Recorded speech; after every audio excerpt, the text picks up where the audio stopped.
How to fix Uber app background check issues. So hello guys, welcome back to my YouTube channel. If you also ever want to check Uber app background check issues or check report, first thing just search in for Uber background check issues on your Google Chrome browser and simply click on this first link over here. So it will take you this over here. So to basically dispute a background check report, you have to click on this checker option.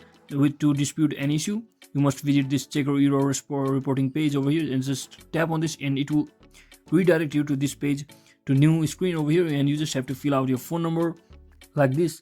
And you can also enter your email. You have to enter your email, registered email, as well as your social security number. So let me just quickly fill that up.